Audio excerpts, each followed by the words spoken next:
Hello. I have an unpopular opinion for you today. If you are new here, my name is Caitlin and I'm a child and youth worker. Been in the field for about 10 years now. In the field, I'm guilty of saying it myself.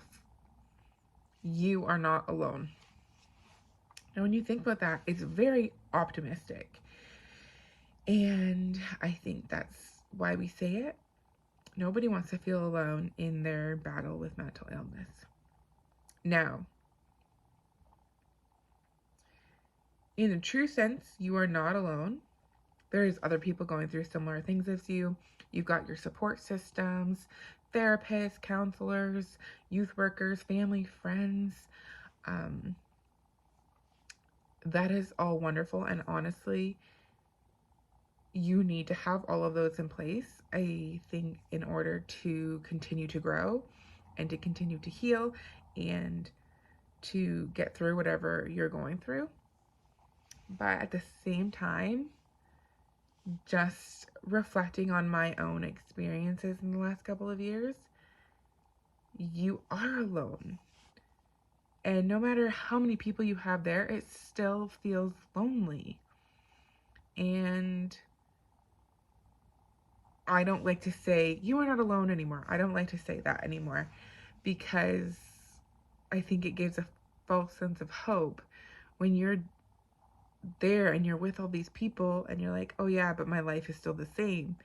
Well, that's because you have all these people cheering you on and challenging you and challenging your thoughts and your behaviors, but you are not acting on anything. You are not committing to change. And it all has to come from within yourself. You have to want the change. You have to want to do better. You have to want a better life for yourself. Whatever the case may be, you can relate this to mental health. You can relate this to your job and the money that you want. But in mental health specifically, you have to be the one motivating yourself to do it. You have to ask yourself these questions. Do I want to stay here where I am forever? Or do I want a different life? If you want a different life, you have to work your butt off for it. You have to make the changes. You have to do the things and follow through on the things. And yes, there are going to be slipbacks or setbacks as long as you keep going.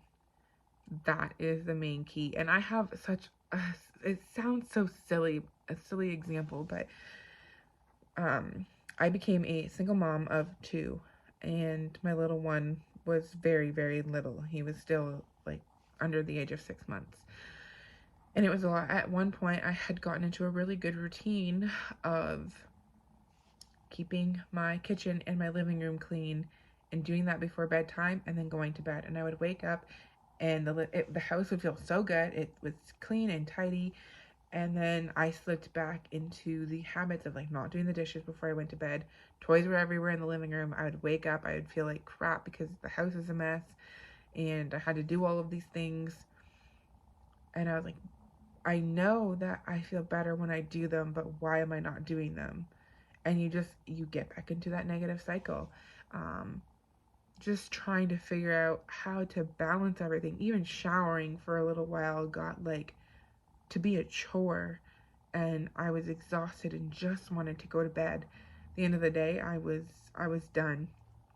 So it's really hard to kind of pull yourself out of that. I honestly can't tell you how I did it. It's just baby steps and the commitment to doing things and making the changes. And one night, do the dishes before bed and then go to bed. The next night, have the dishes done and clean up the toys. The next night, do the dishes, clean up the toys, sweep the floor, and just baby steps. It was really challenging. Even still to this day, I'm sometimes like, oh crap, I didn't clean and I'm gonna feel like shit when I wake up in the morning.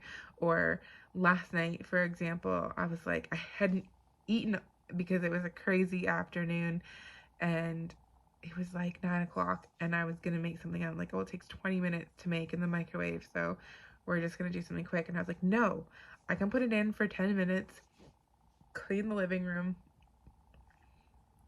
stir it, put it back in for 10 minutes, clean the kitchen, and that's exactly what I did. So I was alone in that. Nobody knows about that. Nobody cares. But it's just like silly little things like that sometimes that bring your mental health down so much. And if you're really in the thick of it, having those supports in place are wonderful because they're going to check in on you and they're going to be there for you in those times that are really hard. But the thing is, you don't do something because someone is telling you to. You have to do it because you want it. And that, I think, is the lonely part. Yeah, you have all these people around you, but you can still feel lonely. Even when you're at a party with thousands of people, you could feel alone. In a room of 10 people, you could feel alone. And then when you're truly alone and it's just you're really alone. And you are the one who has to motivate yourself and keep the promises to yourself. So that's my 2 cents on that little phrase, you are not alone. Yes, you are not alone, but you are. So I hope that made sense. And if you're feeling that way, know that there are others out there who feel similar to you.